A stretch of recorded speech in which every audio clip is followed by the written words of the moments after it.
کبھی کبھی انسان کی زندگی میں ایسا وقت آتا ہے جب جیب خالی ہوتی ہے، ضروریات بہت زیادہ ہوتی ہیں، قرض دینے والوں کے تقاضے بڑھتے جاتے ہیں اور انسان کو سمجھ نہیں آتا کہ آخر راستہ کہاں ہے۔ رات کو آنکھیں بند کرتا ہے تو قرض یاد آتا ہے، صبح آنکھ کھلتی ہے تو اخراجات سامنے کھڑے ہوتے ہیں، گھر والوں کی ضروریات پوری کرنے کی فکر الگ ہوتی ہے، اور سب سے بڑھ کر یہ سوال دل میں اٹھتا ہے، یا اللہ آخر میری مشکل کب ختم ہوں گی؟ اگر آپ بھی کبھی ایسی کیفیت سے گزرے ہیں تو یقین کریں آپ اکیلے نہیں ہیں۔ دنیا میں بے شمار لوگ ایسے ہیں جو بظاہر ہنستے مسکراتے نظر آتے ہیں، لیکن ان کے دل میں قرض کا بوجھ ہوتا ہے۔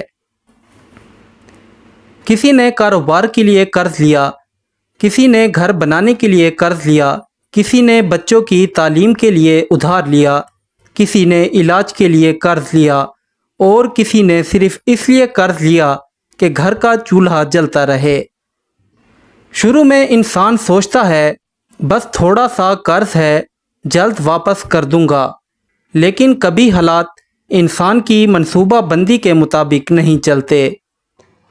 کاروبار میں نقصان ہو جاتا ہے، نوکری ختم ہو جاتی ہے، آمدنی کم ہو جاتی ہے، گھر کے اخراجات بڑھ جاتے ہیں، اور پھر وہی چھوٹا سا قرض آہستہ آہستہ ایک پہاڑ کی شکل اختیار کر لیتا ہے۔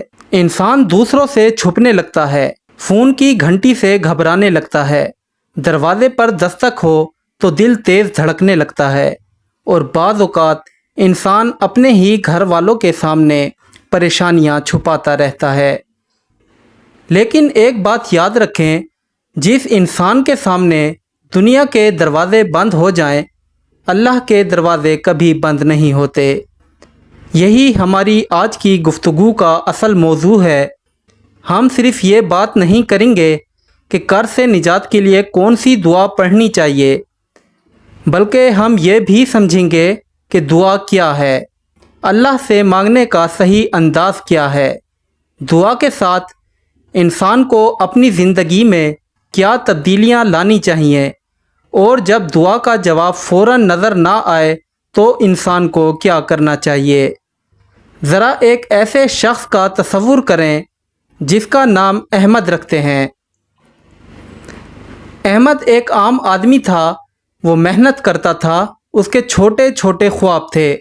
وہ چاہتا تھا کہ اس کے بچے اچھی تعلیم حاصل کریں، گھر میں سکون ہو، ماں باپ کی خدمت کرے، اور اپنی محنت سے حلال رزق کمائے۔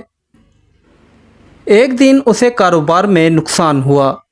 اس نے سوچا کہ نقصان پورا کرنے کے لیے کچھ رقم ادھار لے لیتا ہوں۔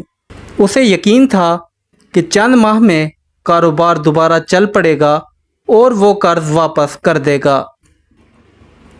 لیکن حالات مزید خراب ہوتے گئے، ایک قرض دوسرے قرض میں بدل گیا، ایک وعدہ دوسرے وعدے میں بدل گیا، اور کچھ عرصے بعد احمد کے ذمے اتنا قرض ہو گیا کہ اسے اپنی آمدنی کے مقابلے میں وہ رقم بہت بڑی محسوس ہونے لگی۔ وہ دن بھر کام کرتا، لیکن ذہن میں ایک ہی سوال رہتا، میں یہ قرض کیسے اتاروں گا؟ رات کو وہ بچوں کو سوتے ہوئے دیکھتا اور خاموشی سے سوچتا، کاش میں ان کے لیے بہتر زندگی بنا سکتا۔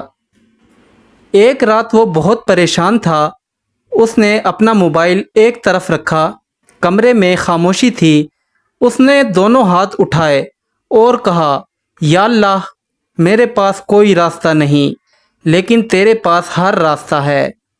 یہ جملہ شاید بہت سادہ تھا، لیکن اس رات احمد نے پہلی بار اپنے دل کا بوجھ اللہ کے سامنے رکھ دیا۔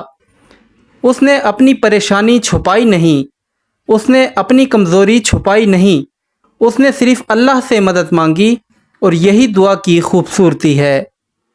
دعا صرف الفاظ کا نام نہیں۔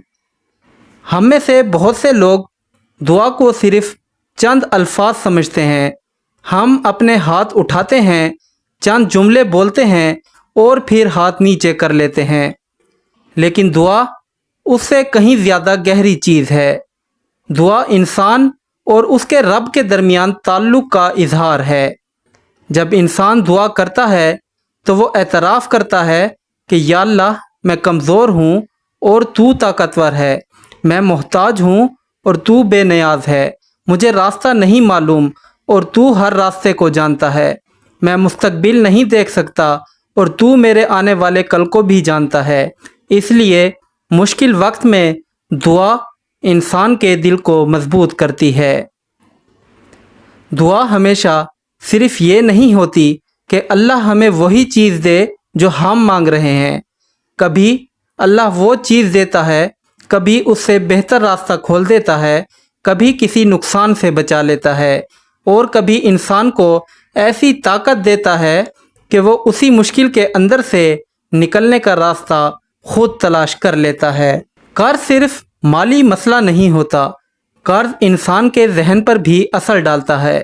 ایک شخص کے پاس لاکھوں روپے کا قرض ہو سکتا ہے، لیکن اس کے پاس اگر امید ہو تو وہ پھر بھی کھڑا ہو سکتا ہے۔ دوسری طرف کسی کے پاس نسبتاً کم قرض ہو لیکن وہ مایوس ہو جائے تو اسے وہ قرض پہاڑ محسوس ہو سکتا ہے۔ اسی لیے قرض کے وقت سب سے پہلی ضروریات صرف پیسہ نہیں بلکہ امید بھی ہے، اور مسلمان کے لیے سب سے بڑی امید اللہ کی ذات ہے۔ مایوسی انسان کو کمزور کرتی ہے، امید انسان کو دوبارہ کوشش کرنے کی طاقت دیتی ہے، اور جب امید اللہ سے جڑ جائے تو انسان مشکل حالات میں بھی راستہ تلاش کرتا رہتا ہے۔